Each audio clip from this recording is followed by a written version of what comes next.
Today is Thursday, October 4th, 2018. It's MMA Junkie Radio's pre-show, the show before the show. This is where we hammer out all the wrinkles. I'm Goz. That's Dan. The voice you hear in your head is not Danny today. It's producer Josh. And we have Mike Jackson here in studio with us as well. Gorgeous George. He's going to strut in towards the end like Ric Flair. So we'll see how that works out. Josh, what was your nickname we gave you last time? I believe it was Jumbo Josh, and I quite like the change. There you go. Yeah, it was. You like nicknames? I do. Yeah? As long as it matches. Well, and I don't say match like just on point, but it has to relate to that person a little bit. Like It has to work because I was scrambling to get in here today, and I was like, who is this? Because I was expecting Danny, and he was like, Josh. And I was like, and he goes, Jumbo Josh. And I was like, and it clicked. So I think that's a good sign of a good nickname, right? It has to make someone click. Plus there's intrigue, right? Like, does he like hot dogs? He's just a big guy. What's going on? Like, I like those type of nicknames. Not the waistline. Yeah, not your waistline. 10 seconds. Here we go, guys. You need that? Oh, we got that proper towel over there. Did y'all do a taste? Did y'all do a comparison? We got you. We'll get you if you want to do the old 80s taste test. See if you can. I studied for the gram. This is your captain speaking. We are making our descent into Las Vegas McCarran Airport. On behalf of our crew, we'd like to thank you for flying MMA Junkie Airlines. Now please fasten your seatbelts and put your tray tables in your upright position because the descent is going to be a little bit bumpy. All right, Junkie Nation, it's time to roll, baby, on MMA Junkie Radio with Gorgeous George and Gold. This is what we doing while we do it, baby. All night long, we rollin'! Yeah! The MMA Junkie Radio revolution is upon us. Can you dig it? There's no escape. No escape. Through the vast frontier of cyberspace and through a sea of stars in outer space. One small step for man, one giant leap for mankind. We've solidified our combat communication stranglehold. We are controlling transmission. With the use of MMA Junkie Radio and SiriusXM satellite radio technology. MMA Junkie Radio. Commence transmission.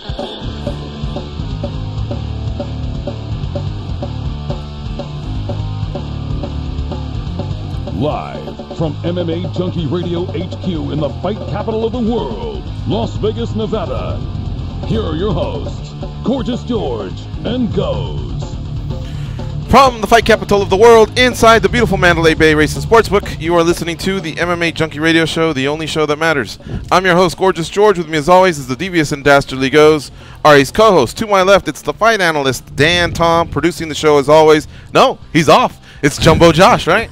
Yeah, Danny's on vacation, and our co-host for the first hour, Mike Jackson, UFC welterweight. What's up, Mike? Nothing much. How you guys doing? Good. How about you guys? Well. Goz, Dan, everything good? I'm doing good. Your day is going to get better in a little bit. Yeah, Dan, you killing that whiskey?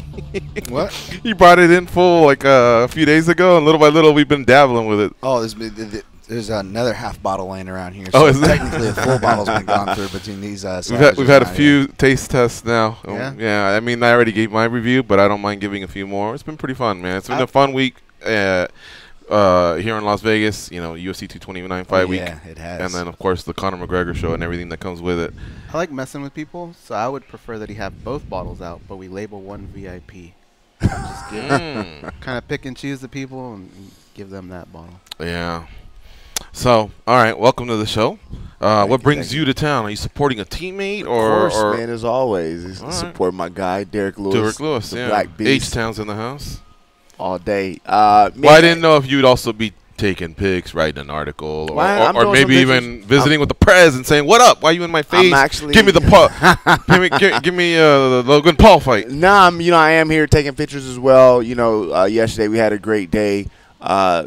Few stops on the trip. Stopped at the Versace store. Nice. Did you? Played around a little bit in there. Would you get a discretionary bonus or something? Well, it wasn't me. Oh, okay. It was Derek. So apparently this man has a size 15 shoe. Shit. That's what he wears. And for Derek whatever doesn't reason, strike me as Versace. So here, this is what happened. So size 15 shoe, We went everywhere. No one has it. We went to the lower stores, went to the Rosses, went to the Marshalls. Then we had to step it up a little bit. We went to like Stacy Adams and all these. No one has a size 15 shoe. And so finally, I guess we got to go bigger. We got to go to the Versace store. They had it.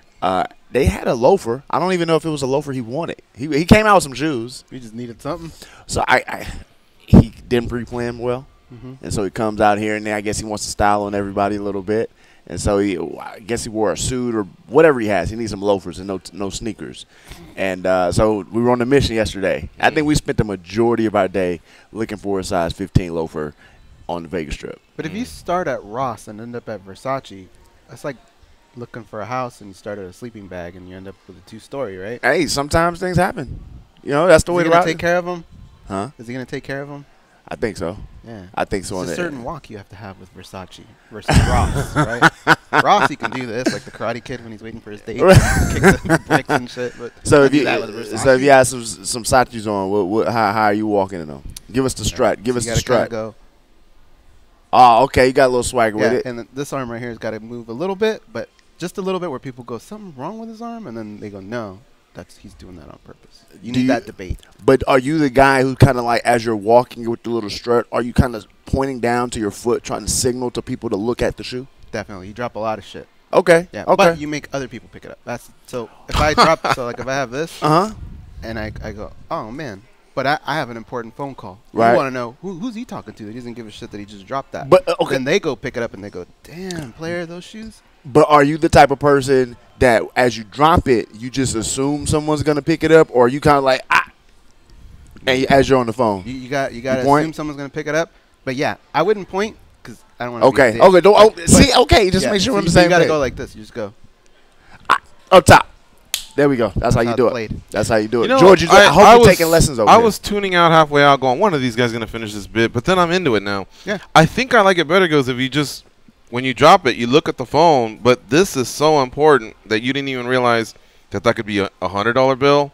It could have just been a napkin or whatever, and you're going to concern yourself with that when you're done with the text or whatever you're doing. That way, people are tripping on like, damn, he doesn't even care what. But if you're telling people like that, now you get the whole bossy, he's an ass, unfollow, right, you know what I mean? So I do what you're saying with tipping. If it's a cute waitress, here's what I do. I pre-plan it on my wallet, but I fold it all up, but the smaller bills are on the front part and the bigger bills are in the back. So when I give it to her, it looks like I don't even know what that is. I just gave it to her, but I really know what it is. But to everybody else, they're like, don't you want to check that? Make sure it's not like a 50? Man. You already had it ready. Yeah. See, I like that. Pre-planning. I like that. I like that. Pre-planning. All right. Now, while you were driving all around, why didn't you bring the big man here? We would have loved to have seen him. He's getting ready for media day right now. Actually, he has some of that going on. You know, I don't even think he's an early riser. He's like me. See, I like to stay up late nights, get my work done. I'm not a morning person at all. Look, if my phone rings before noon, nah, you getting the Iggy button, the ignore button. I can't do that before noon calls.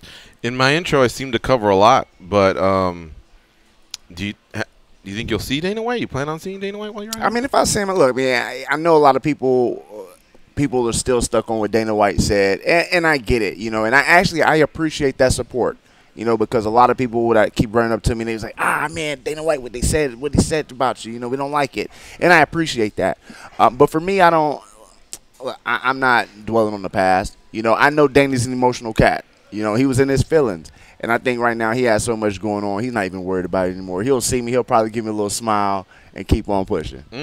All right.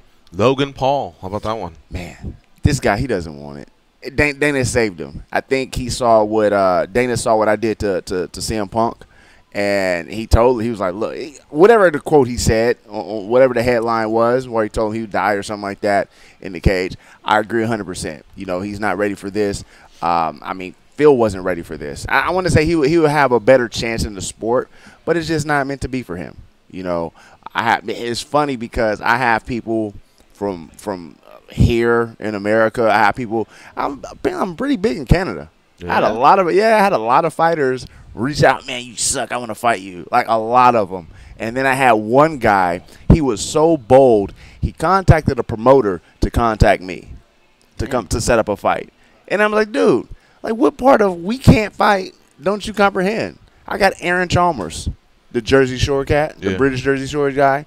I like what he's doing. See, he's funny. I like him. See, I like his approach. But he even had his manager contact. Actually, this is my response to your email, Aaron Chalmers' manager.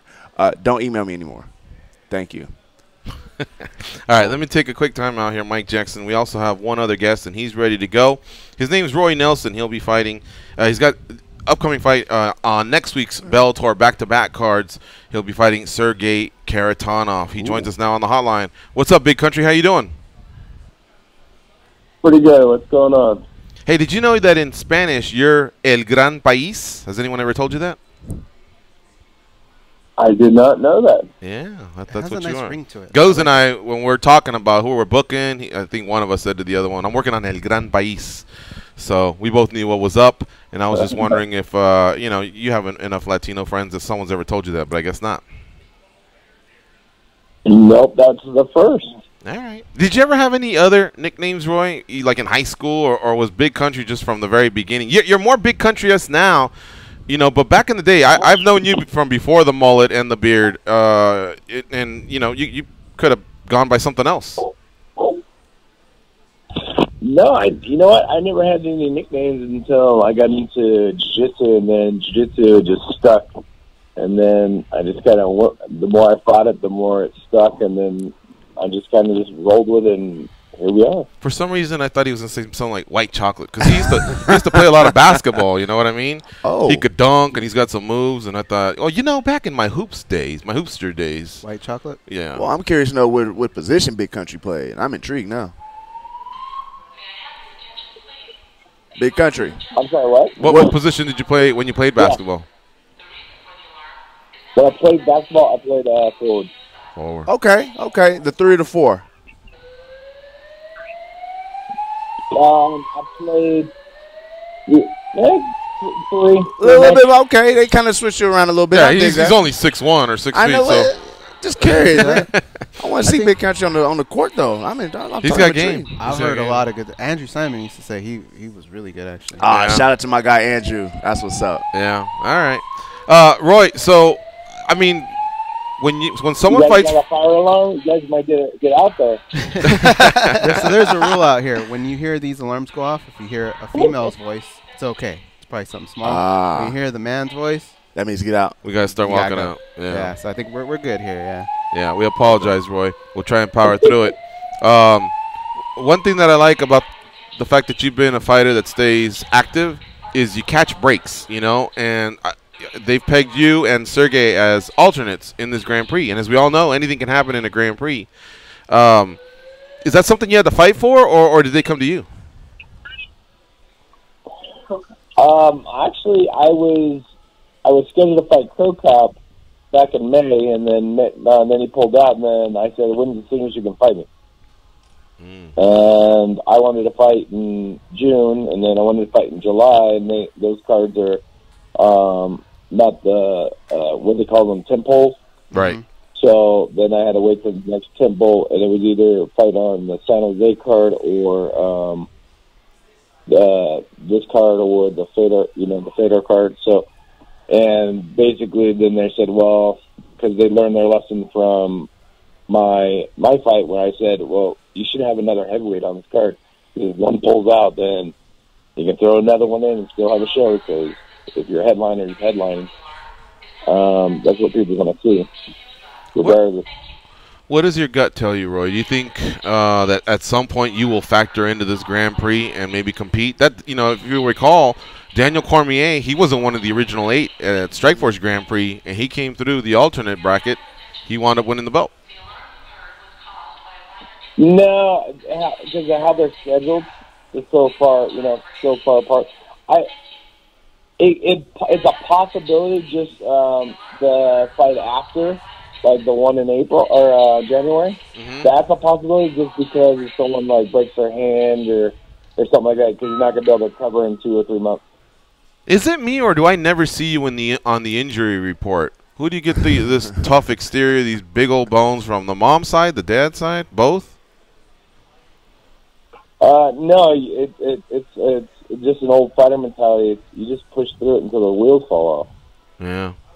Roy Nelson. The fighters now, they go, oh. Oh, my fingers. Oh, my back.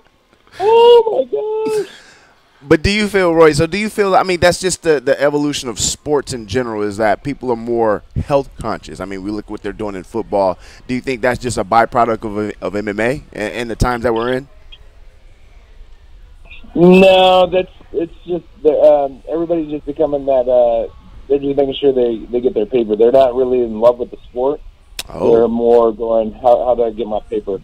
Wow, that's a different perspective. I like that, actually. Yep. I like where he's going with that, yeah. Yeah. All right, this is Roy Nelson, our guest here on MMA Junkie Radio, fighting at Bellator 206 with Mitrione and Bader in the headline spot, and Roy Nelson, Sergey Karatanov, your co-main event. Goes, what do you have for Big Country? Big Country, what do you think about, guys like Miracle Crow Cop, Sergey Karatanov, they all have that pride background. Growing up as a fan as well, as a fighter, I'm sure you saw a lot of pride, and having one of those guys in front of you, does that make the fight a little bit more fun? No, you know what? From a fan standpoint, it makes it more exciting. And from a fighter standpoint, it actually makes it worse because you're like, man, this is going to hurt. This guy's going to actually try to fight me. George made a really good point about we rarely see you on the injury report. And the one thing that we rarely do is walk into Extreme Couture and not see you there. It's almost like you don't really do camps. You're just always at the gym. What is the time off in between fights where you're not in the gym? What is that like for you psychologically? Do you get a little antsy? Yeah, when you don't, if you're just constantly used to working out and you can't work out or you're actually, for me, I usually don't take time off. The only time I ever take time out if I am injured. All right. Dan, Tom, what do you have for Roy Nelson? Hey, Roy. Obviously not a fighter here, don't have to cut weight or anything here, but recently I've been doing meal preps from a company, and it's made life a lot easier. I'm looking at your Instagram, and it looks like Pure Fit, or I'm not sure the brand if you want to give them a shout-out, but it looks like you have a company taking care of you for this camp. I don't recall you doing anything like this before. Is this something normal for you as a heavyweight, still watching what you eat, or is this new in the program? Yeah, no, I started working with Pure Fit, Las Vegas, I think like 2 camps ago.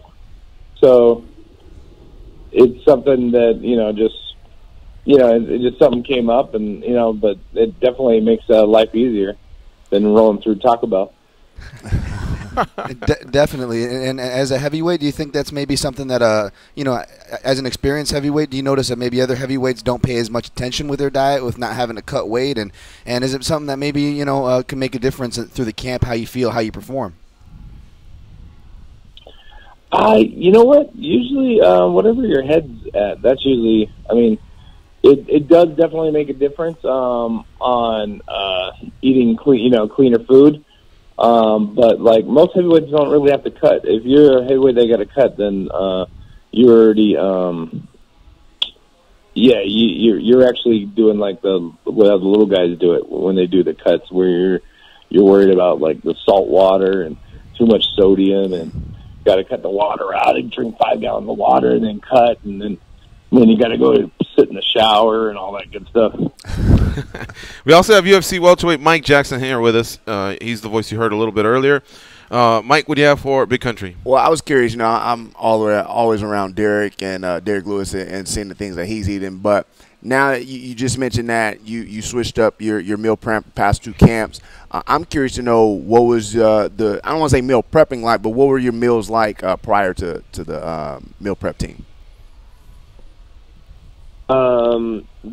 I guess it would be fresher, because now meal preps actually you gotta warm it up. I think that's the only difference. So you did? It's the same food. You were cooking your own meals, is basically what you're saying. Yeah, no, I cook my own meals. Oh, okay. I always do the steak, potatoes, and asparagus. That's my classic. That's or some type of carne asada. Ooh. Or just if you're doing some type of plain Jane, then it's just the old-fashioned grilled chicken and broccoli. Have you ever thought about a Big Country cookbook? Always. Oh, that's what I'm talking about. That's what I'm talking about. As a fighter, you're always busy doing all the other stuff that comes with the job. Oh, 100%. I agree. All right. Well, Roy, thank you very much for joining us here on the MMA Junkie Radio Show. I just want to ask you one last thing here on the way out. Out of all of your fights that you've had, and I'm probably obviously leaning more towards the ones you've won, which one do you feel like, man, if I can just replicate that Roy Nelson next Friday at Bellator 207, I can't lose? Is there a particular fight that stands out where you just put it all together, or if it's just, you know, the vicious ending that you would love to put on display next Friday? You know what? I think next Friday will probably be the best Roy Nelson. But if there was one, it'd probably be Big Nog. When I fought Big Nog, that was like just everything was just clicking in the head without the injuries. That's the only thing I don't want is the injuries. Right on, my man. All right. Well, thank you very much again for joining us here this morning, and we appreciate the time. Good luck with the rest of the camp. Safe travels back east, and we will be watching for Bellator 207, you versus Sergey. I appreciate it. Thanks, guys. All right, take care. And, of course, Bellator 207 and 208 both will be a Paramount and DAZN co-broadcast. So, DAZN, like I've been telling you guys, I've already given it the taste test, if you will, and I really like it. Now, I'm still on my fever month, but when it expires, I'm going to just keep on rolling with it. I'm an MMA, soccer, and boxing fan, and all three of them are found there on DAZN. And I think in 2019, it'll be even more prominent for Bellator. So, get it. www.dazn.com. Shout out to CJ, Danny, Dan, Ryan, the gang over at Bellator for lining that up. And goes, you cemented it. Thank you. I'm curious to know about this. I saw it, and actually I saw it because of last weekend's Bellator. But what exactly is the platform? So it's kind of like Fight Pass. It's called the digital platform, or WWE Network. Okay. So you take in your content via the internet, which of course you can connect through, you know, to your television, right, on those other devices. That's where I start to fall apart with my technology talk. But that's how you're watching it. You're watching it on a stream. That's pretty cool. Versus, I guess, a satellite transmission. So I would have just assumed it was probably cheaper, more cost effective that way than to start their own Bellator network. I would assume. Maybe, but those guys, I think it's on record. They're paying them $100 million for 5 years. Oh, if I'm not mistaken. So Bellator, that was their first big TV deal, right. Or streaming service deal. You know, that's pretty cool. I hope it works out for him. You know, I like. But see now, WWE and UFC is exclusive to, for example, maybe not UFC because they do kickboxing and submission grappling. I was gonna say exclusive to MMA, and the other one exclusive to WWE. Right. But basically, their product is the main thing there.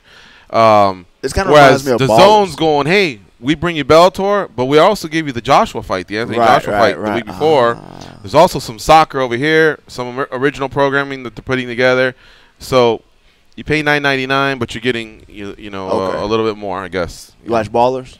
You watch Ballers? I started to, and I fell apart, but I plan on it, man. Really, I love it. But the zone, that network, kind of reminds me of something that they're one of the plot lines of Ballers, kind of what they're doing in there. How many seasons are they in? I want to say this is like season 2 or 3. Oh, it's maybe season 3. Behind. No, yeah. It's good.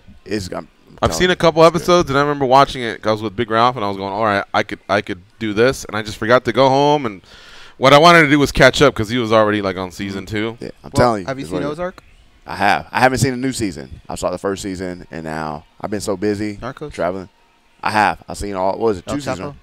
I haven't seen El Chapo. Okay, El Chapo's 3 seasons, right? And so Ballers is Narcos. Is probably on season 3. Who? The Ballers is on season 3. Yeah. Fair exchange. Fair exchange. All right, I'll watch them. That's right. What's the time limit here? End of the year?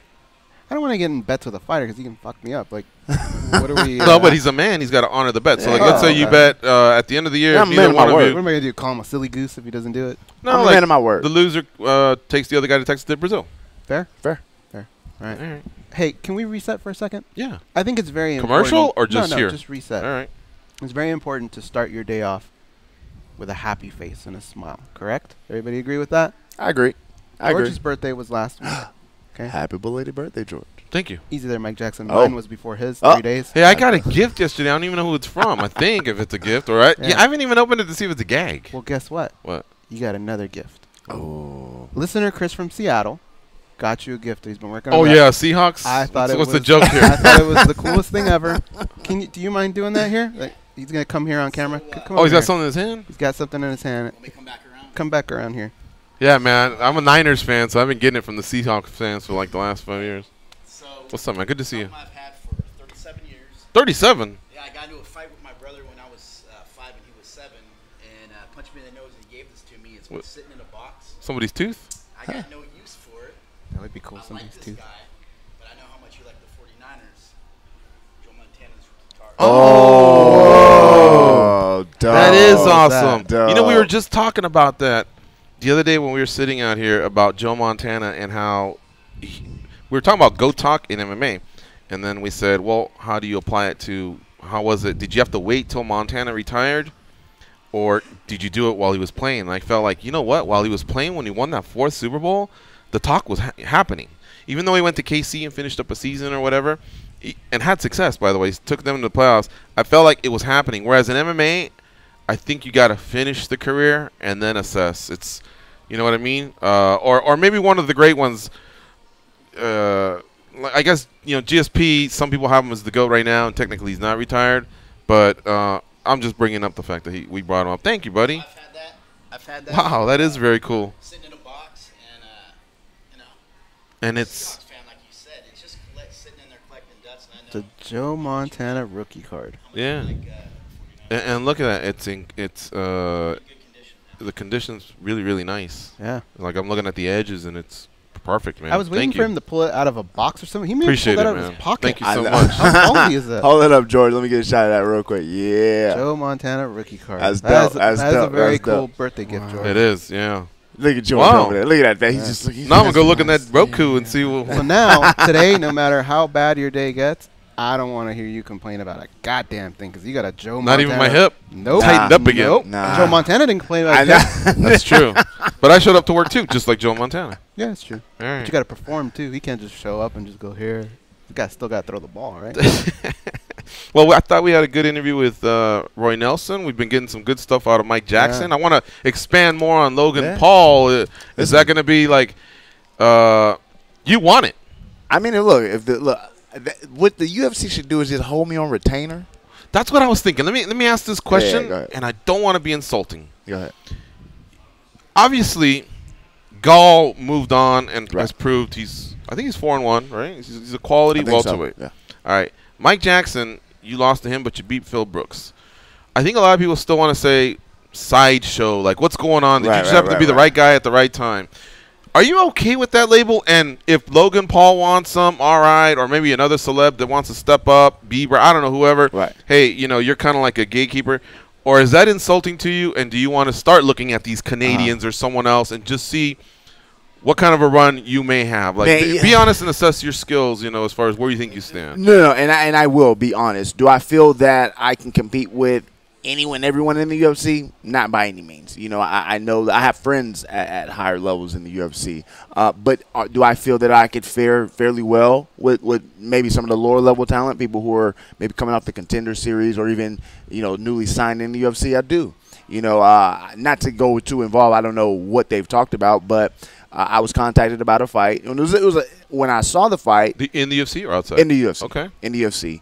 I was just like, wow, this is solid matchmaking. It wasn't where they're trying to. Now, being who I am in the position, you would think that, they're just going to get me out of there. They're going to give me some killer just to get me out of there. But it was none of that. It was a quality matchup, quality opponent, and I wasn't going to take it lightly or anything like that.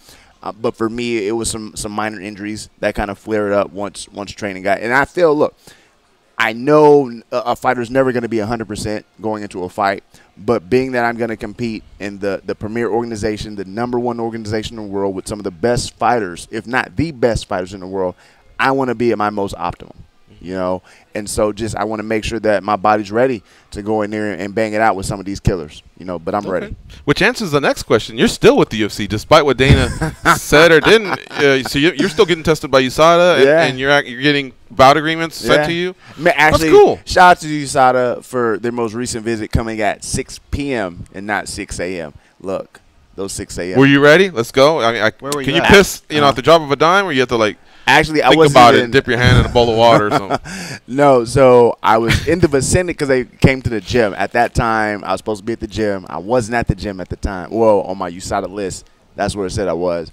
But my coach called me. He's like, hey, USADA's here. You need to get over here. So I just boogied over there real quick, and yeah, pissed, and we was ready to go. And they brought me some gifts too. I got like a little one of those little battery pack chargers.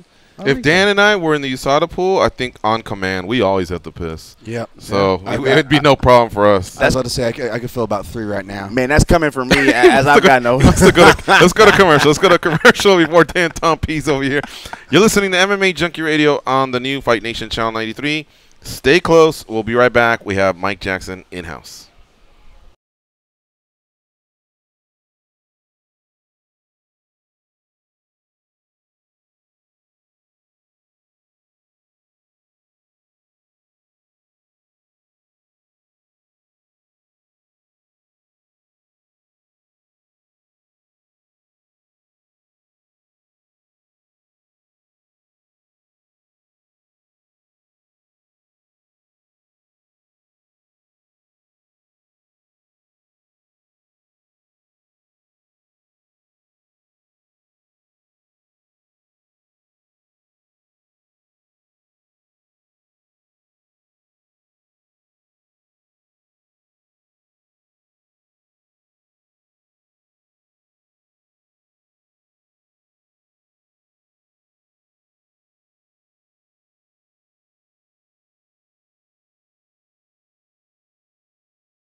They're so fat, they gave Dracula diabetes. Here are your hosts, Gorgeous George and Goes. Get the radio channel numbers and a link to listen to your favorite NFL, college football, or National Hockey League team sent right to your smart device. Just go to SiriusXM.com/sports today and click Add to my calendar. All right, I was just telling the guys, and I'll tell a quick version. We went to the open workouts yesterday with a bunch of junkies, some of our listeners. We were hanging out, and it fairly went smooth. They blocked off 334, 435 for the 4 fighters, and I'll tell you in the order that they appeared. This is how they were scheduled to appear, and this is how they appeared. Number 1 was Khabib Nurmagomedov. He was pretty much on time. 3:30, he went out there, did some stuff, threw a few guys around, and then he grabbed the mic, and as you'll look on MMA Junkie, started coming at the Irish fans. Hey, why'd you change your language? Blah, blah, blah. Political stuff that I'm not as interested in. I think that's just his way of saying, hey, I did my research too. Wait till tomorrow, which is today. And by the way, today, open to the public at the Park Theater, 3 p.m., a UFC press conference with Dana White, Nurmagomedov, and McGregor. All right, and we'll be there. All right, so he says that. Some boos, not many cheers, and that's it. He did his time. He was at. As he exits, he goes and speaks with Karen Bryant. I believe Fox was doing pre-fight coverage on a Wednesday, I guess. So anyway, he goes back, does his thing, and you look at the clock, and around 4, Pettis comes out. Maybe 4:05, whatever, but I can live with that. He comes out. He did his workout. His was different from Khabib's. He was doing flashy kicks and punches, and it was fun. It was just different, and it was fun. He came out, said a few things. Boom, he bounces. Oh, and Sergio was with him. Sergio's on the card. So he was in shape, and you could just tell these guys have obviously done this many times. So at moments, it was almost like breakdancing, capoeira, just missing each other, but it was fun to watch. Then Ferguson comes out about 4:45. So we're running now about 15 minutes late. Okay, we get it. Stuff happens.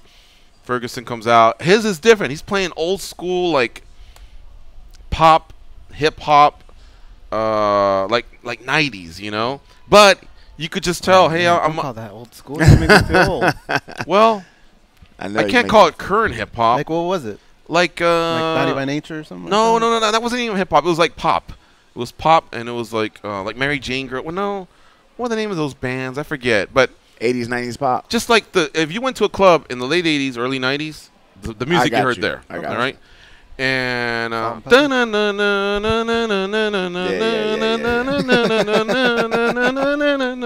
know the tempo. And so he's actually doing some pretty cool dancing. Okay. As he's warming up, he grabs his big old bag like a magician. He throws a bunch of stuff up, a foam roller and a big old kendo stick or something. And I was like, okay, cool. But he's throwing it out like, hey, like I'm gonna do an act, And sure enough, each one he did stuff with. He got his jump rope, did a good show there. Threw a football around. They throw it back. And then he just started doing his thing, a little bit of breakdance, and then he gave a real inspirational speech. Hey, I had this serious injury. It came back in 5 months. Any of you that are dealing with any form of attrition, depression, you can do it. We all got it within ourselves. Rely on your family and friends, the ones that love you and support you, and they'll have your back when you're having a bad day, blah, blah, blah. So much that Julian Marquez, UFC middleweight, who's been rehabbing his shoulder, goes, thanks, Tony. I needed that. Oh, wow. And he knows he's got about a year recovery. I got the knee injury as well. It kind of motivated me. I was like, yeah, good for you, Tony. And just the skipping rope and all that was really cool. Now, I already knew in my head, with Conor McGregor, you got to budget about another 30 minutes. So I was already thinking that 5 already meant 5:30, and if he can get there at 5:30, that'd be great. But you just never know with Conor. So the fact that Tony was late, it buffered. He ended about 5:05. It ended some of that time, because if he had gone 4:30, 4:45, done Fox, we would have really been sitting there for about 40 minutes like some momos. Instead, that buffered some of the time. Then, of course, Megan comes out and says, Megan O'Leary, hey, Conor's in the building, so at least we know, well, the motherfucker's not in Henderson still. Right. Or whatever. He's in the building. He'll do his grand entrance. I'm sitting around, talking to a few of the guys, blah, blah, blah, and then Conor McGregor comes out. And he comes out with his strut, looks at the audience, and then does his about face and goes right back to Fox. And so there was a little bit of like, yay. And like, boo. What? Nobody really wanted to boo him because we were like, is he coming right back, And so, yeah, confused. Yeah, we're saying, like, what's going on? But you could see, okay, he's committed there. And as we had seen with the prior athletes, it's about a 10-minute spot. Right. All right, cool. He does that.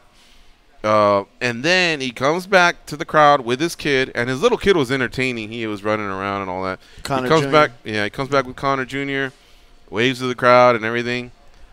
And he walks for about 20, 30 seconds, and then he turns around and leaves. Boo! Now the boos are getting more serious. Like, what the fuck? You know, like, and that was me. I was like, okay, I start to stand up. I'm not a Momo. I'm not a sucker. I got other things I can be doing. Right. I've seen plenty of workouts. I've seen Connor workouts, and I'm just not as wowed as another person may be. I respect anyone who stayed. It may have been the first time or whatever, or they may be the hardcore fans of Conor McGregor. But I just said, and I'm looking around, and I'm seeing other people just leave. And Megan comes out, I think, to try and save the day. Hey, don't leave yet. Connor is going to work out. He's just got to go to get his workout gear. He'll be here in about 10, 15. But in my mind, I thought that could be 30, could be 45, and I'm just not doing that. I know I said I was going to give you the quick version, but I decided to give you the longer version. Sorry. About 4 years ago, Connor had a media day at the old Zoof office on Sahara. Yeah, I remember that. Same thing. We all showed up. You all right, buddy? Yeah. Is the tummy hurting today? Yeah, just my own. Oh, okay. I feel like you're in pain over here. Yeah, I am. I usually better at hiding it, try not to make it too public. But yeah, just the stuff that I deal with. I'm fucked up too, man. I hear you, man. Just a real bad one. I'm good. So we're at Sahara's. The office is there, and we were sitting in Okamoto, Aioli, all the regulars. And it was supposed to be, we'll call it 12 or whatever, 1.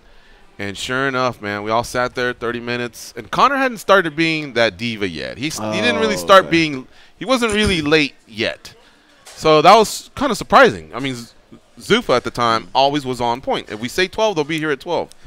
We started looking at each other, 12:30, and I think Kevin and I were the first to go. I think we said 12:30 and we're gone. And at 12:30 they said, he'll be here shortly. And I think we waited another 5 or 10. But I was like, man, this just ain't worth it. You know what I mean? Do you think that's just – I honestly feel, and I've had this conversation in private with people, that this has been Connor's personality, like prior to the fame and the money. And now you add the fame and the money, like that's not going to change him. All it's going to do is magnify his old habits. I think what he's doing is playing up to the super – that's what a superstar does, the grand entrance, being late. I think they know they'll roll when the show starts when I get there. Right. Because check this out. So that happened. A few others left after us, and then eventually showed up 1 hour late, and a few people got an interview, and they had a great interview. Because Connor does deliver when he's there, and so those that stuck around for the workout, they got themselves a great workout, blah, blah, blah. But you asked that other question, and I was reviewing some footage of, I think it was UFC 178, the press conference, DC, John Jones, the shoe, the big fight. Yeah. I hope I got it right, 178. And it's funny because Connor was on that card.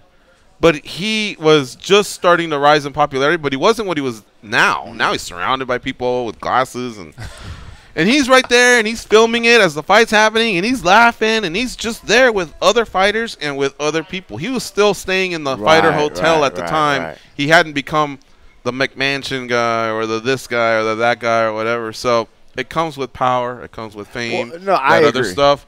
But at one time, he was a soldier. He was a soldier who was on time. He was on time to that press conference. Him and Poirier faced off. But at the time, the big cheeses were Jones and really more Jones. Right. And Cormier was just starting to come into his own, and then that thing took off or whatever. But I think they all just kind of go through that. I noticed Luke Rockhold, Habib now, Dominic. They're all getting their own little Airbnb away from everyone. And I'm thinking, as cool as that might be to kind of do your own thing, too, though. They can afford it, yeah. But as cool as that might be and everything, God, don't you enjoy walking out of the lobby and just signing a couple autographs on your way in, on your way out, and just being around that atmosphere? Some of the coolest stories might come from pre-fight when you're in the when the sport as a whole, journalists, promoters, matchmakers, photographers, videographers, fighters, fight camps, everything. They all kind of meet up, and talk, and great friendships have been made and things like that. A lot of networking pre-fight, starts like on Tuesday and Wednesday and Thursday and Friday, and everybody goes and does their meals and camps run into each other, but it's cordial, it's respectful. But now that there's more money, it's higher stakes, different cultures. Right. Now, of course, it can get ugly. But then post-fight, again, some of the greatest stories you'll hear in mixed martial arts were after the fights.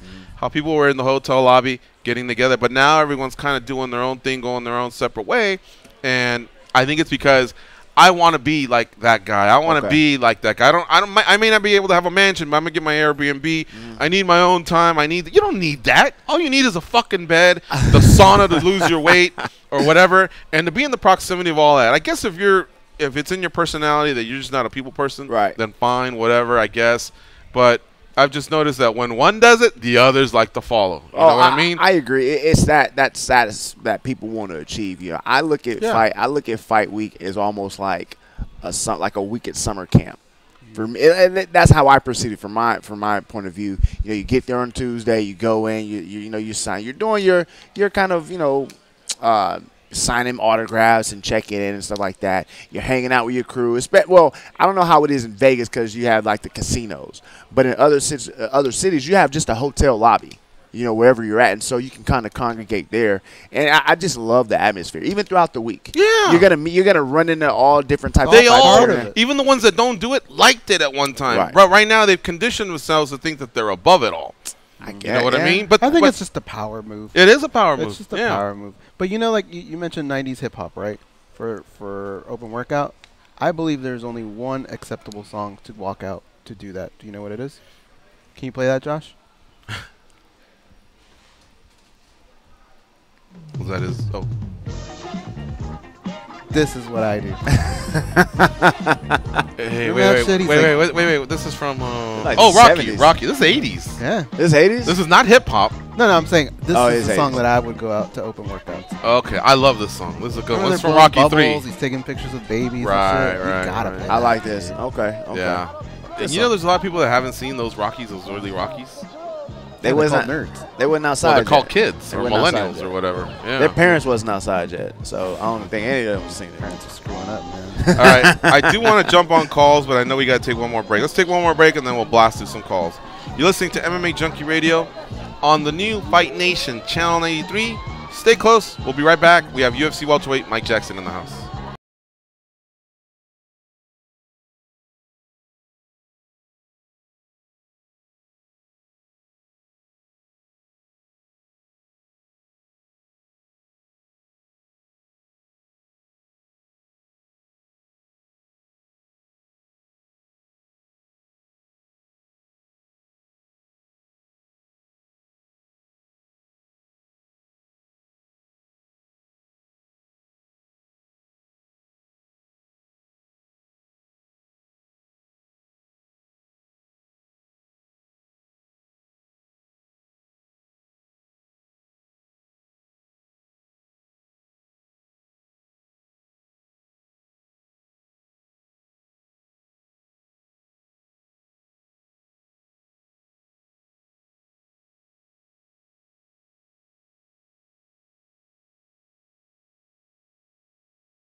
They were kicked off the set of The Fast and the Furious for being too loud and too good-looking.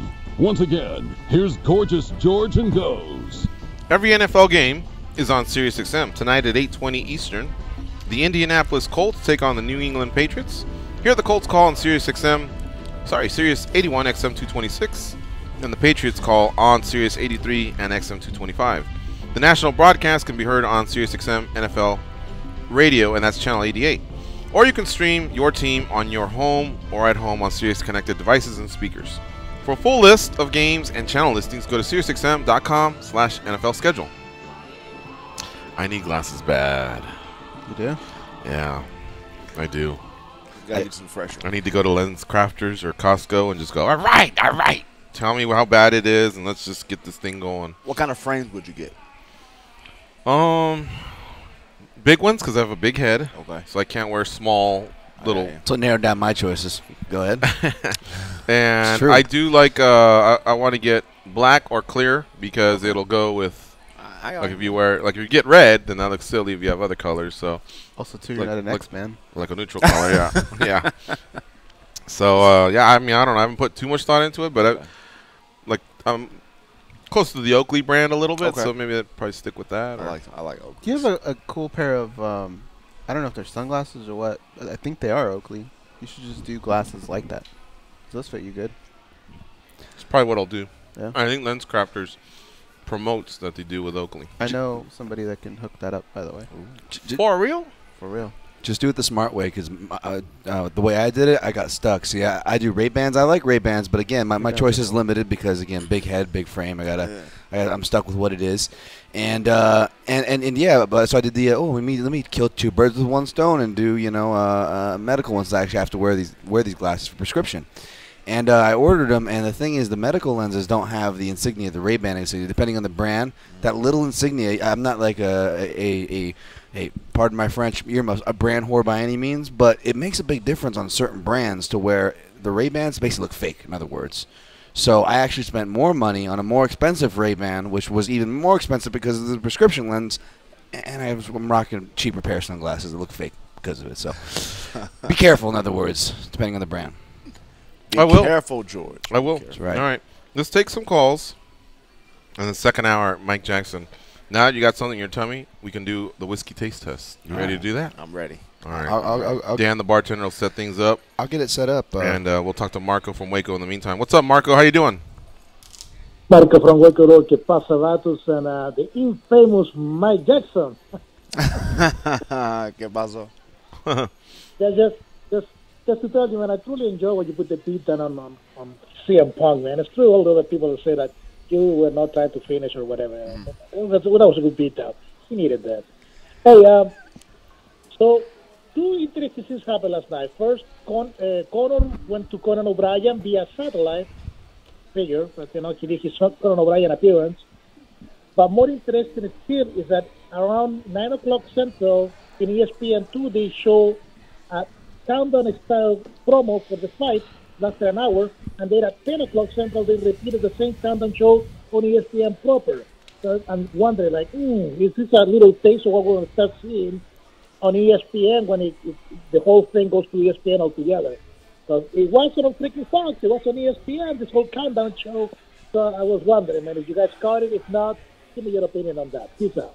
Okay, thank you. I saw the Connor thing, the Conan O'Brien thing. Okay. Satellite. I thought that was kind of weird, but worked out, I guess. Usually pretty funny when he's there. And he has access to the private jets and a lot of old school boxers used to do that. They'd put in the time, but he maybe these weight cuts are a little more brutal in our sport. Could be that the focus is just this is what we got to do. That probably is. Yeah. We know he has access to the PJ. Yeah, we know. As far as ESPN, I would think that Fox has any exclusive until the end of the year, and whatever the UFC was able to get through ESPN expanded coverage is probably just tiptoeing outside of the rights that Fox has, or maybe with Fox blessing. Who knows? I don't know. But yeah, I mean, you would imagine ESPN would push the limits of what they can do so that people start getting ready for that transition. If you'll recall, from Spike to Fox, There's people who are like, hey, what happened to Spike? And it was like 2 years into the Fox deal. So come on, man, they've already been on Fox. But people would actually still be watching replays, and replays would be getting 2 million viewers. Wow, I didn't know that. Yeah, I completely forgot about the Fox deal. Like I don't know if it's being talked about a lot or if at all. But I just legit forgot about it. It ends this year, and they start on ESPN in 2019. But that's good. I hope they do sort of segue into the Fox deal, because there are a lot of people. I mean, there are people who don't know if the fight's going to be on Fox Sports 1 or Fox Sports 2. You know, Yeah. So I think that there needs to be there's all kinds of exactly. If you have a DVR and you're trying to tape those fights, good luck. Oh, it's well, and some of them are on the fly too. This baseball game hasn't ended, so we're going to keep it here. Yeah, you know, and all of a sudden you realize it once you've already missed half of another fight. You're like, why are we watching this? All right, this is just a 1 minute break here. We're at the top of the hour. We'll be right back. It's MMA Junkie Radio on the new Fight Nation Channel 93. Stay close, and we'll keep talking mixed martial arts.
They were abducted by aliens and instantly returned for raiding all their snacks. They are Gorgeous George and Goes. And this is MMA Junkie Radio. All right, we're going to keep on trucking here. We're on a Thursday. We're getting close to the big fight, UFC 229, between Khabib Nurmagomedov and Conor McGregor. And I'll tell you what, McGregor has not backed off the fact that he's just going to go out there and steamroll Nurmagomedov the same way he steamrolled Alvarez and Jose Aldo.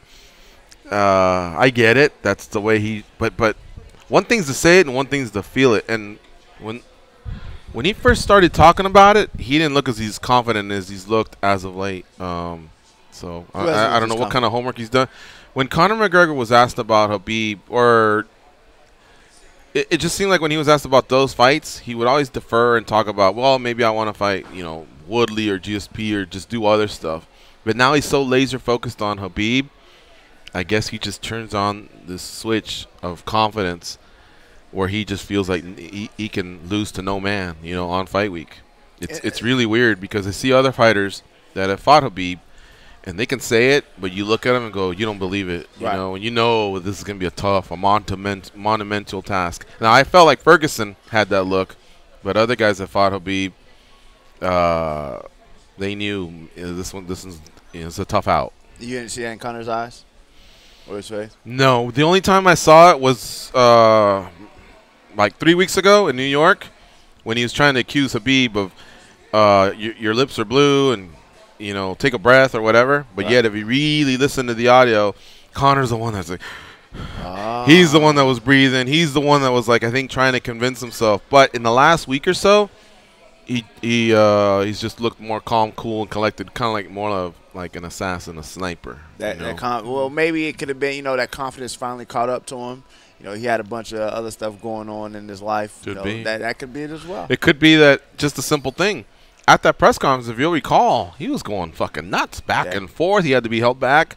And all that is physical exertion, so he may have just been trying to catch his breath anyway, just from that. Sometimes I'm running late and I'm walking in here and I'm catching my breath. So it could just be that, or His I don't know. emotions were out of control. Yeah. George, if I'm wrong on this, because my breakdown was maybe 10% physical and 90% mental. if I'm wrong, you can lock my degree up for a year. Do whatever you want. You can put it in your bathroom if you want. Take a shit every day and look at it and laugh. He's going to lose mentally in that fight. Conor McGregor? Wow. Well, I've been saying this, and I haven't been too public about it, but I think it's an easy win for Nurmi, for one. When I'm with my friends, because I don't like to disrespect the fighters too much. When I'm with my friends, I think I spice it up a little bit and say I think he's going to steamroll him. But I'll say it now. You know, I'm a grown man. And if I'm wrong, I take it. I come in on Monday and go, boy, was I wrong. Right.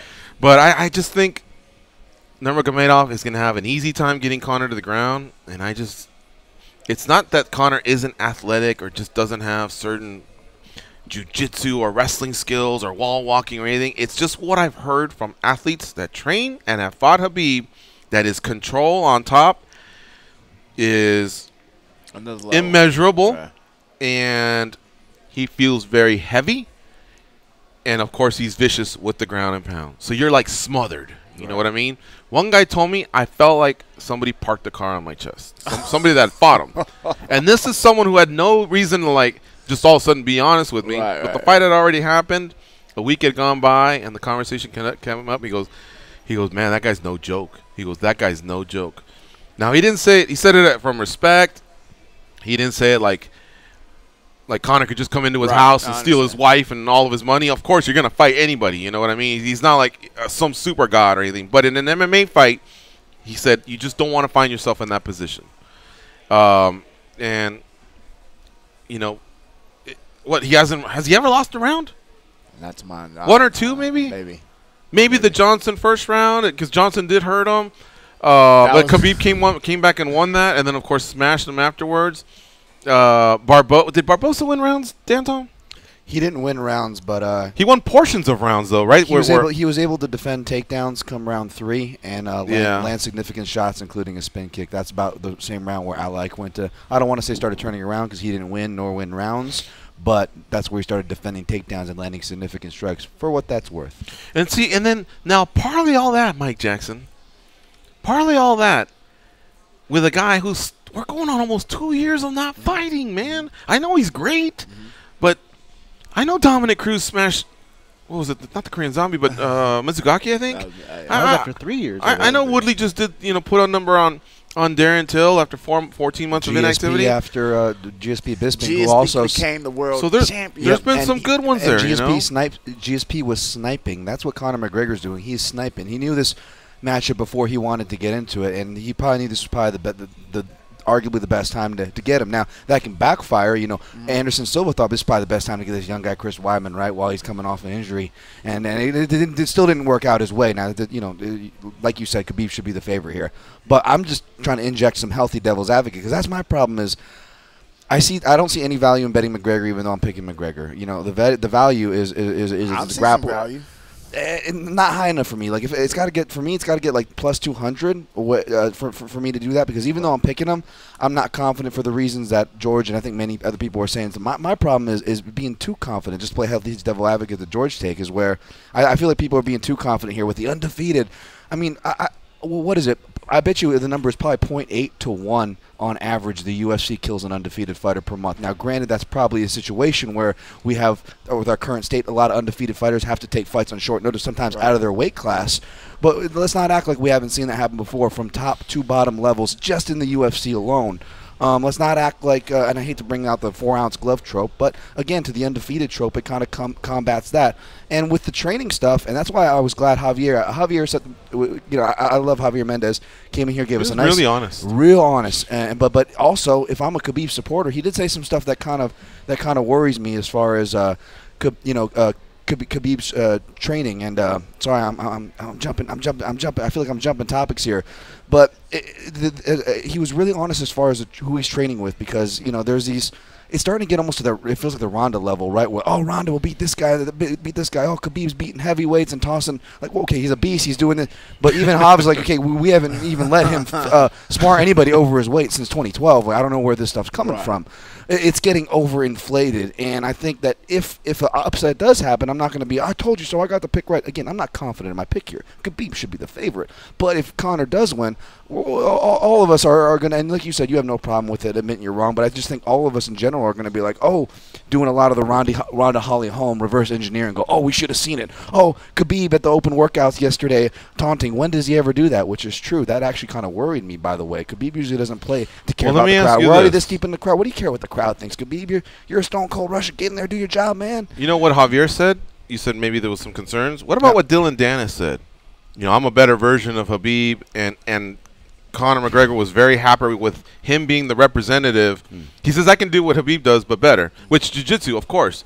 But the actual wrestling, that pressure fighting, can you really do that? You know, maybe Colby could lay clay to something like that. Right. But can he really mimic Khabib? Now, I think Dan had told me that you spotted on social media or you had heard that he had brought in some wrestlers, but back when he was in Ireland. So if that's true, great. But if that's what's helping you prepare for Khabib, Dylan Dennis, then that should be a concern for anyone that's a McGregor backer too. Yeah, but I don't take too much what Dylan Dennis is saying too seriously. As far as that, like your teammates are always going to say that, and at the end of the day, that's not the argument. Even Dylan Dennis was good enough. It's the question is, is McGregor going to be good enough to defend that? And that's the problem. Even a McGregor supporter or picker will be like, no, that's the odds are against him there. We got phone lines full. Josh has some audio from the first presser. We want to play that real quick. It's a real quick clip. The first presser? Come on, I'm not going to touch you. I'm not going to touch you. Let's get face to face. Let's get close. Look into the eyes, kid. Oh. Yeah? Don't touch each other, please. I want that Dana drop. I know, right? It's okay. I can see blue lips. Blue lips. All right. Face forward, guys. Grab your belts. Where's my belt? There's Connor's belts. They're coming right here. Blue lips. Breathe, kid. Take a breath.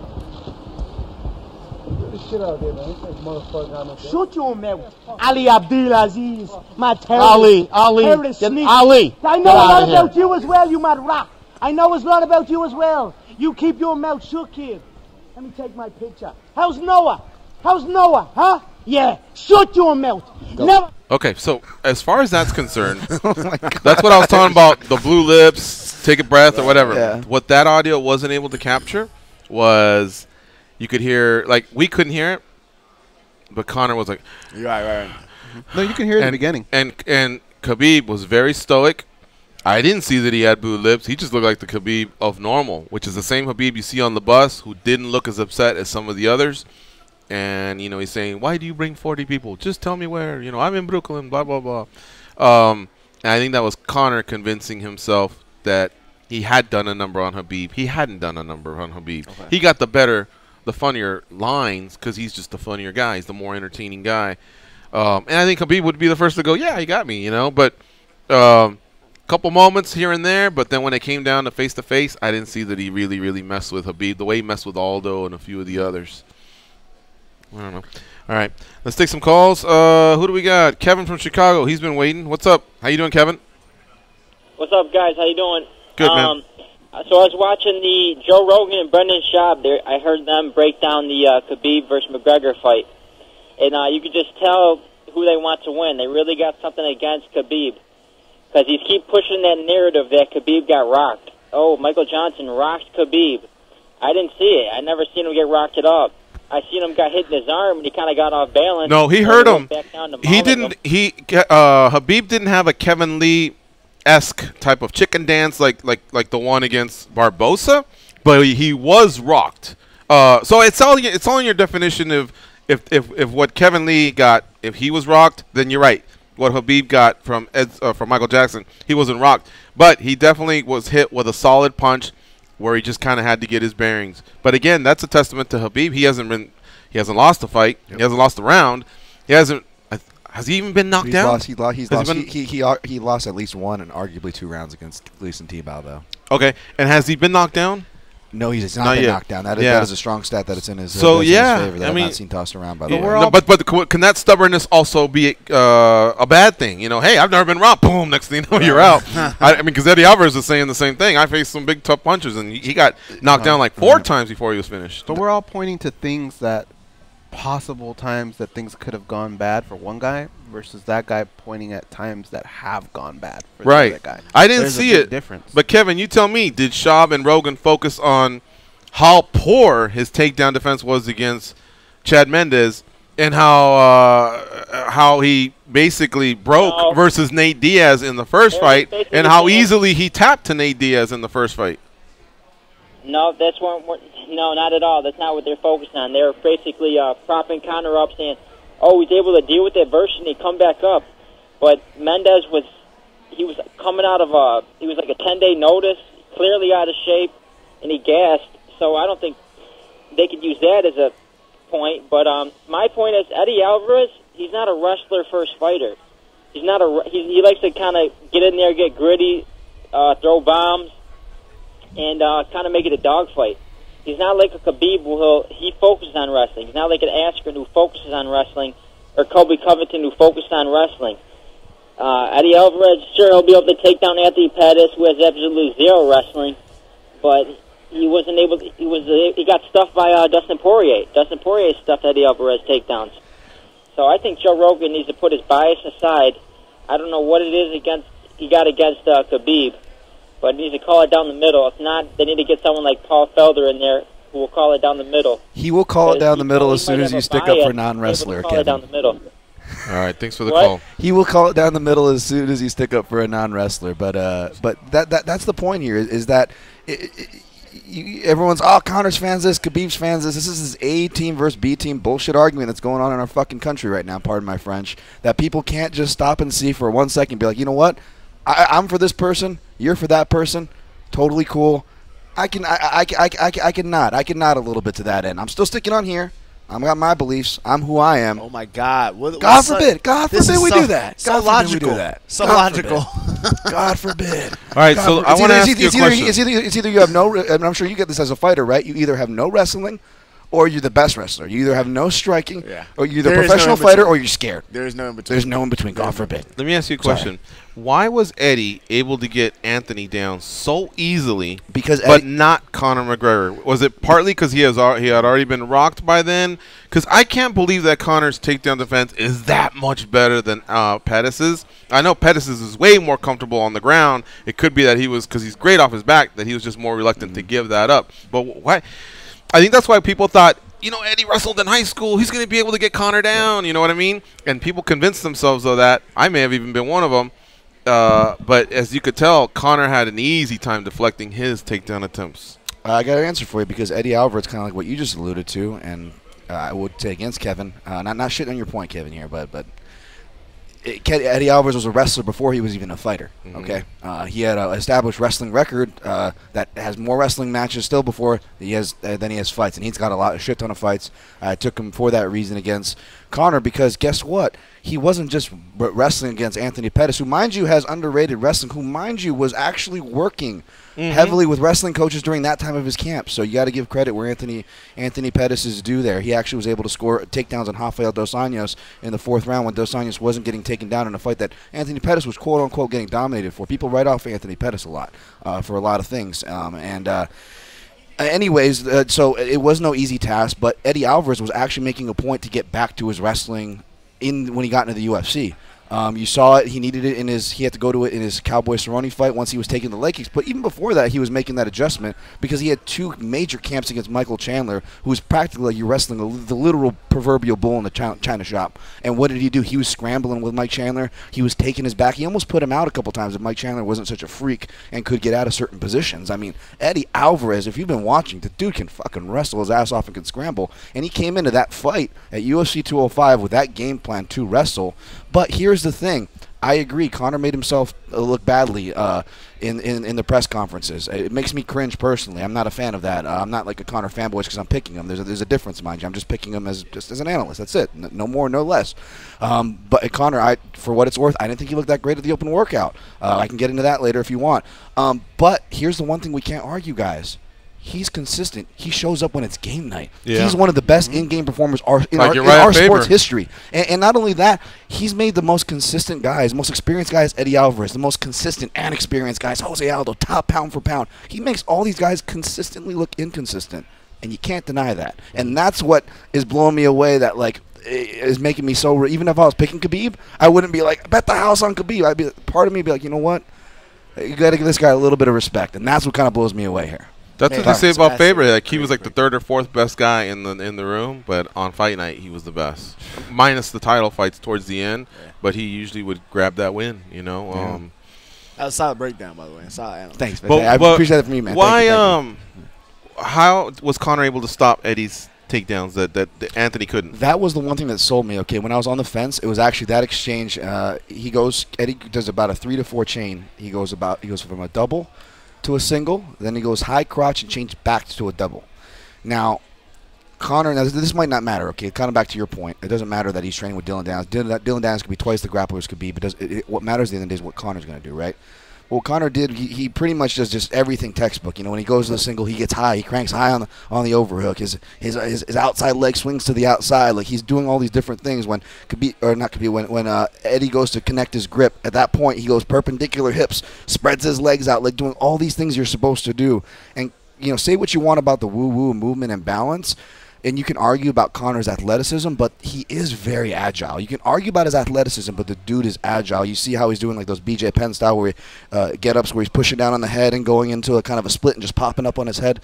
Granted, that was against Dennis Seaver, not Khabib Nurmagomedov, you know, but the point of balance. And it might not save him, but those things, as far as Conor's side, strengthen my side, whereas on Khabib's side, most of his takedown highlights, when he's hoisting Pat Healy, like doing the Matt Hughes, when he's setting the record against Abel Trujillo, we broke that down, his most accoladed wrestler. 21, right? Right, 21. That was all before Khabib had that serious run of injuries. It's something I've talked about on this show a lot, my canary in the coal mine.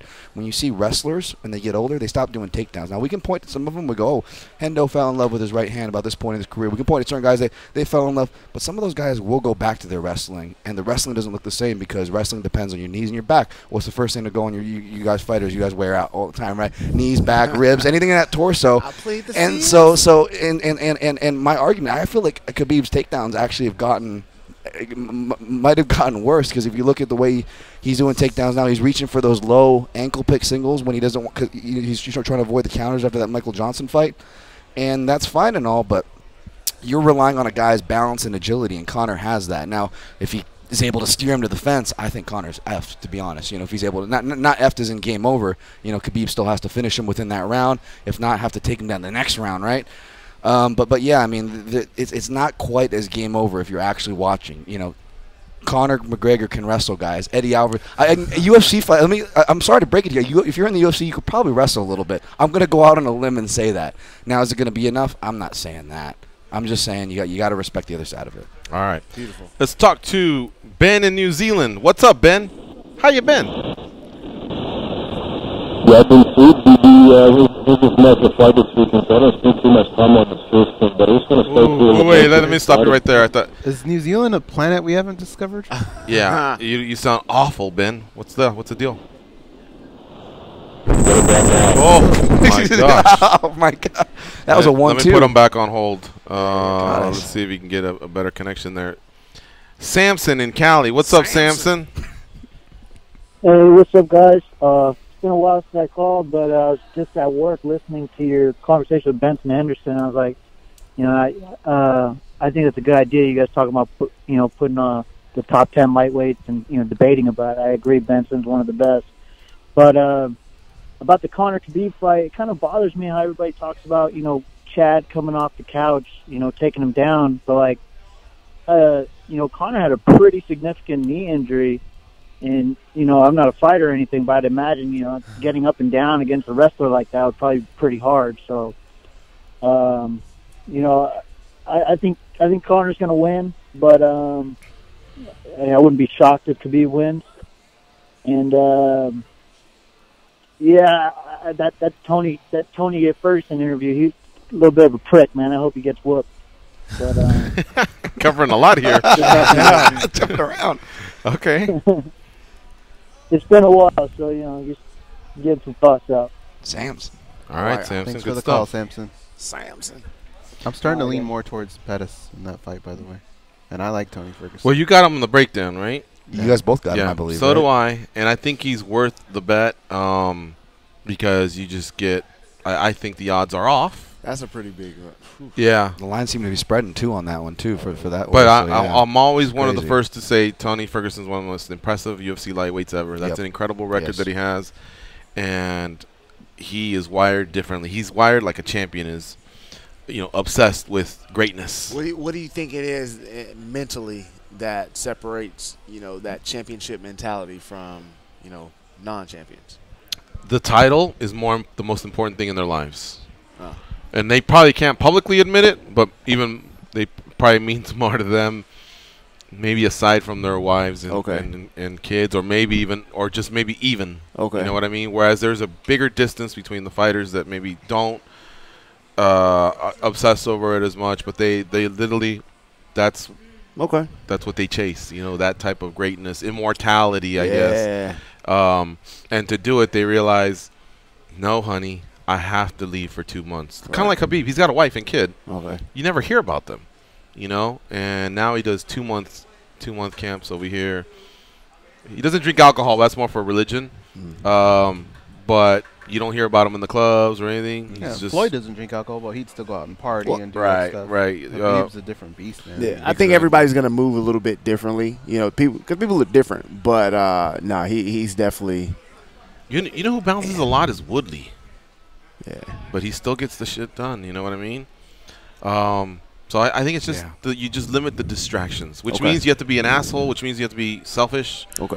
But that's what you do, and they say there's 1,000 different techniques that one can apply in a fight. I'm sure there's more, but in your mind, can you compartmentalize in a fight what's working, what isn't, when to use it, when to not use it, and not fry your brain, your computer, like if you're an Apple guy, all of a sudden there's that little pinwheel. Right. And just fries, you got to restart.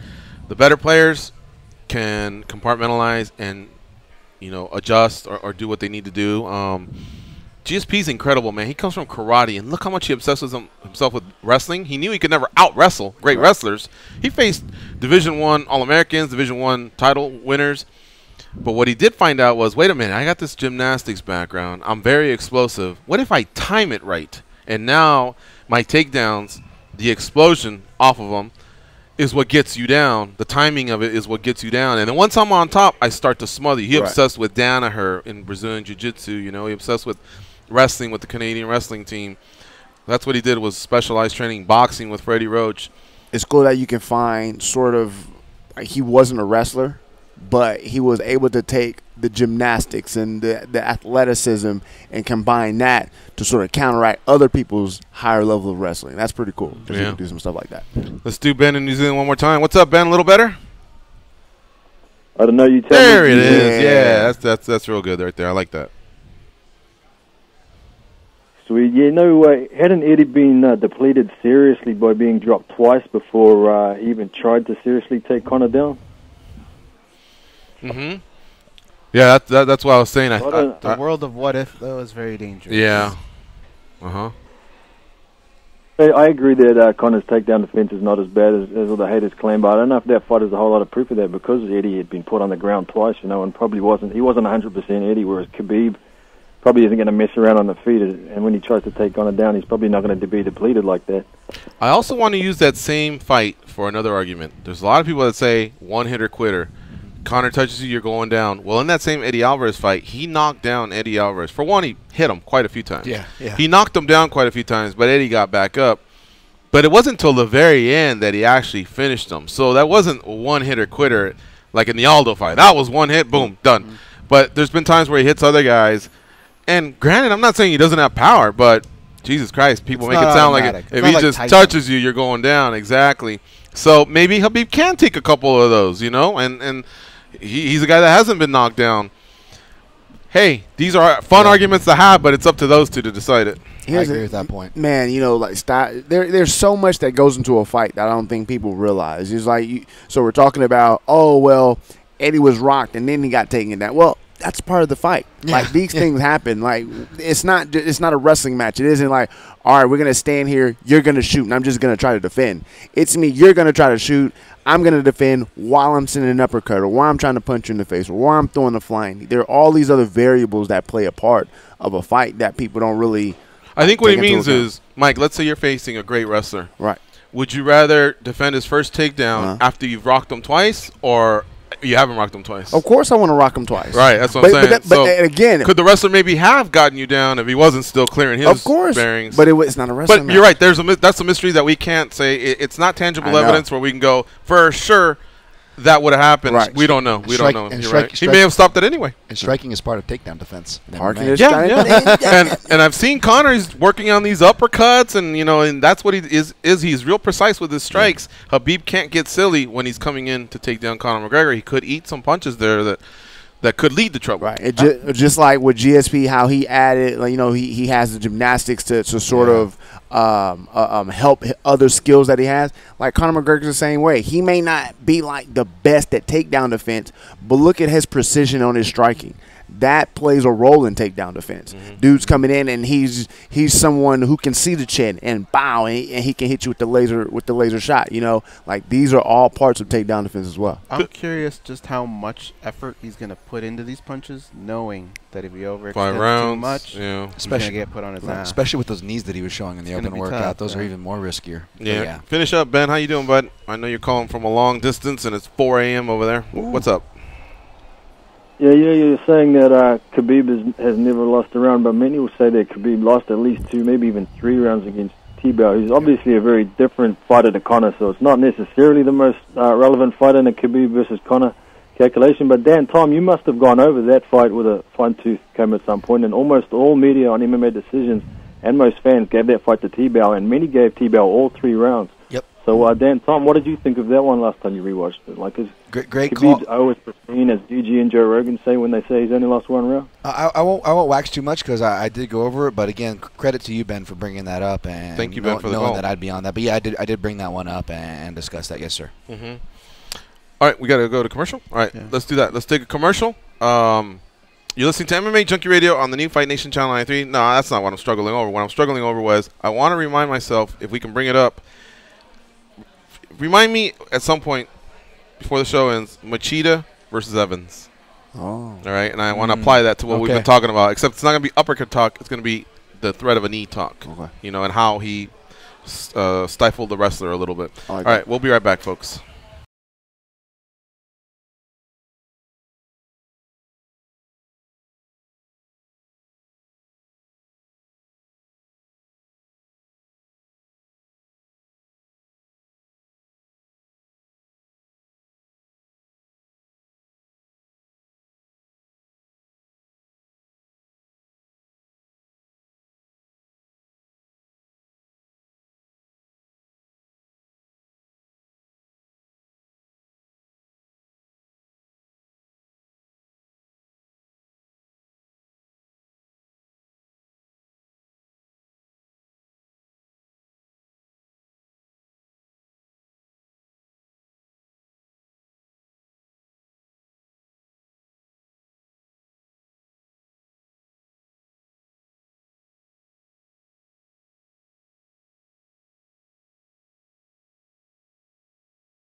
They were abducted by aliens and instantly returned for raiding all their snacks. They are Gorgeous George and Goes. And this is MMA Junkie Radio. Get the radio channel numbers and a link to listen to your favorite NFL, college football, or National Hockey League team sent right to your smart device. Just go to SiriusXM.com/sportstoday.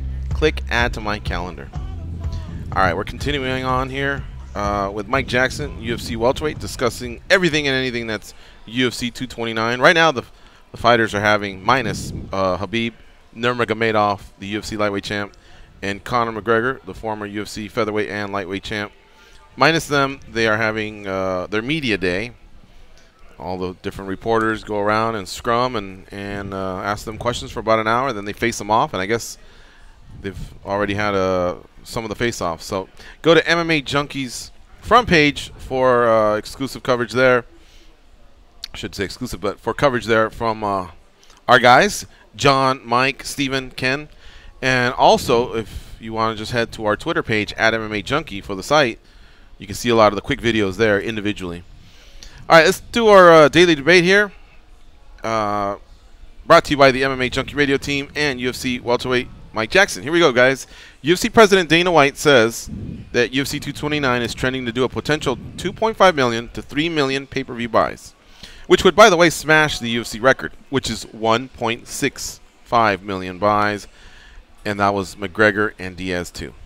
All right, how many buys do you think will do it? How many? No, that's not the question. How many buys do you think it'll do? Here we go. 1 million or less.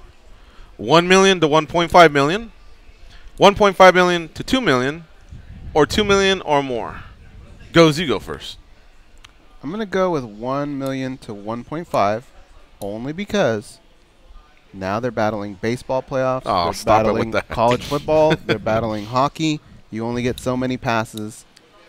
At 7 at night on a Saturday, though, I mean, people have dual TVs and man caves. And do they, though? Do they? If you go out there and you pull all those people, do they all have? We have that because we're savages. They weren't going to watch it, though. I'm just saying, like, normal people have other shit they got to do. There's a lot more involved with sports. I think it's going to do a little less than people think. All right, Dan? I think you have my original guess written down, which was 1.7, which would just edge it past the record breaker. But now that we are in fight week on the ground in Vegas, I don't know about you guys, but I was expecting a bigger feel, maybe a bigger vibe from the locals, the MMA to non-MMAs.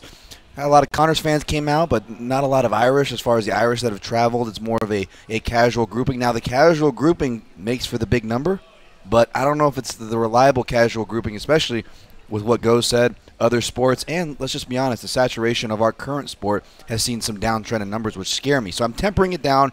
I'm going with the same tier Goes did, 1 to 1.5. I was actually going to go for the same tier, 1 to 1.5. I'm thinking maybe like 1.2. Again, we have all the other sports going on. We have the downtrend. And what is that, though? I've been seeing that. I've been seeing sort of a downtrend. Do you think it's just the influx of events? We have so many. We have the PFL coming on. We have all these other avenues to watch the sport. I think that's kind of bringing the numbers down a little bit. But it's Conor McGregor. It's Conor McGregor. So I think about 1.2. I think that Diaz was the part of the recipe that doesn't get enough credit. Yeah. Oh, 100%. Because after he beat Diaz, why wouldn't he continue to trend upwards? That's usually what fighters do. And yet in New York, which is a huge city, and they promoted it strongly, and it was a great card, they only did 1.2 million. And he was going for his second belt against another popular fighter in Eddie Alvarez. Didn't happen. They went from 1.65 to 1.2. So, but that said, the UFC's put a lot behind this. The return of Conor McGregor, maybe he made some fans from the boxing side, who knows what. I'm going to go 1.5 to 2. Which leaves me the flexibility of it still may not break the record, or it might, or who knows. But I think Dana's crazy, man. 3 million? I just don't think that's happening, man. So I'm going to go with 1.5 to 2. Here's the thing.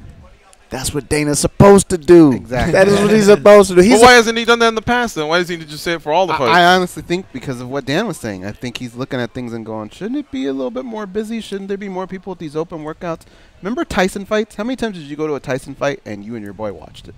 very rarely, right? It was usually a big party. Right. I think that's where they're going to lose pay-per-views. A lot of people, yeah, for big that's fights, fair. they're going to get together at big parties, and it's less people buying pay-per-views. That's fair.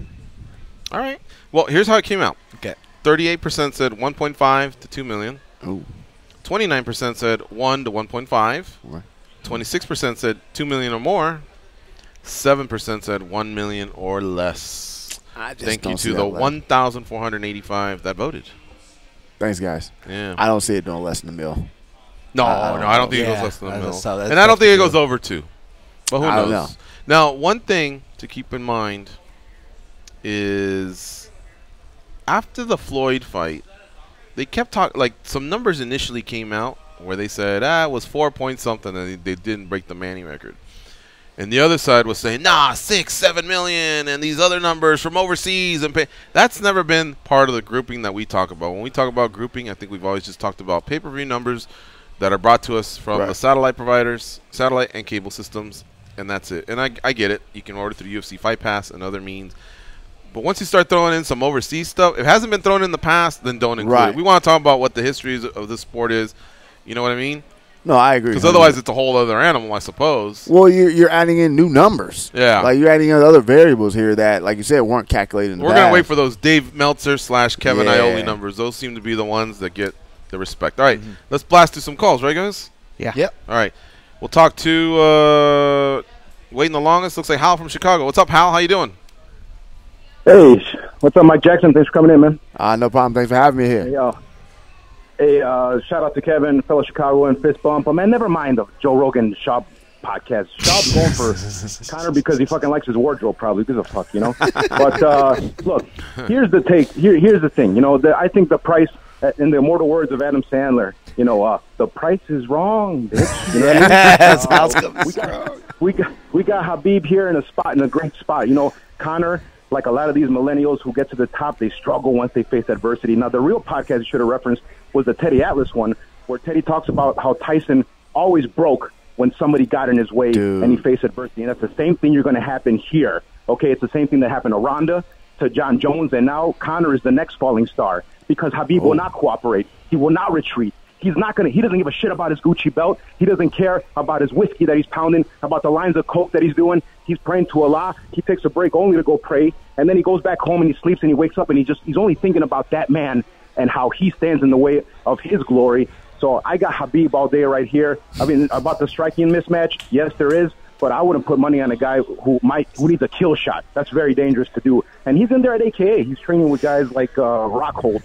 You know, he's training with guys like Josh Thompson. These are animals that have way more heart than McGregor, and he's done. He's done. You'll do fucking nothing. Habib all day. All right, thanks for the call, Hal. Take it up here, but I want to hear what you guys got planned for the rest of the day, man. Shout out to all the junkies out there. I love you guys. I love you, All right, Hal. see you, That's the best. All right, so after this, we'll be heading to that actual press conference featuring Habib Nurmagomedov, Dana White, and Conor McGregor. After that, food and drinks. Let's talk to Kevin in Alberta, Canada. What's up, Kevin? What's going on? It's Pooh Man. How you guys doing? What's up? So, yeah, I guess Habib and Conor is the issue at hand. That last call was awesome. I don't know. I see it as you know, whoever really dominates with their style will probably be a domination to begin with. The only thing about Habib is, you know, those exposures in his recent matches.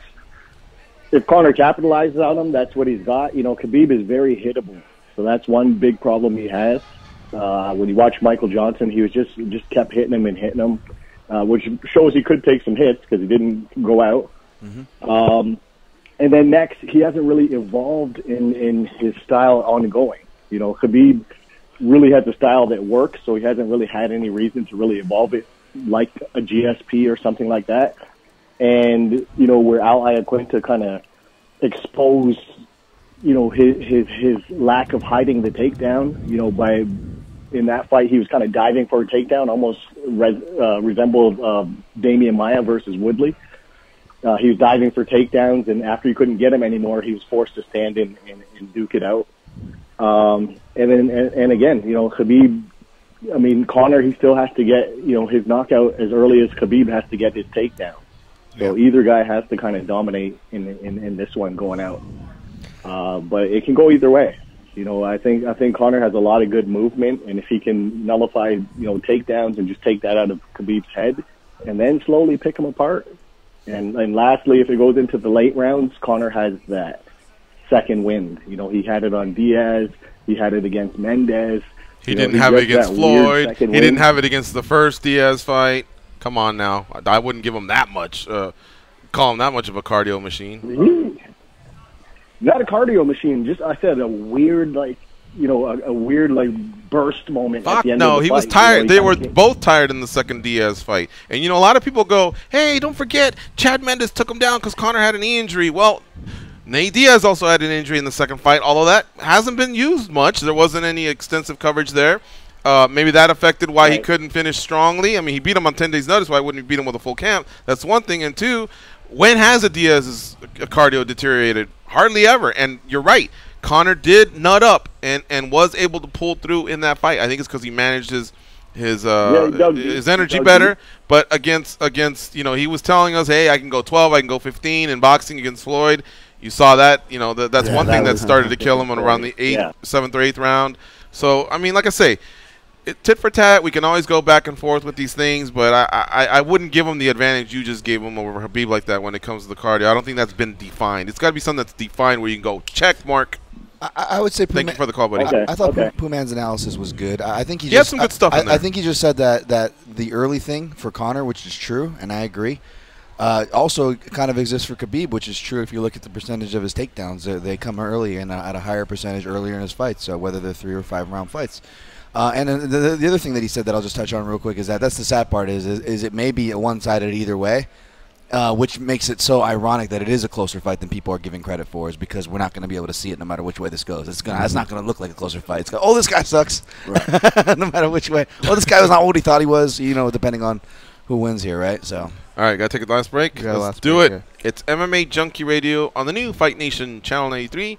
Stay close. We'll be right back. We're joined today by UFC welterweight Mike Jackson.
They are the stretch marks on the underbelly of the MMA community. But hey, stretch marks are the new tats. They are Gorgeous George and Goes.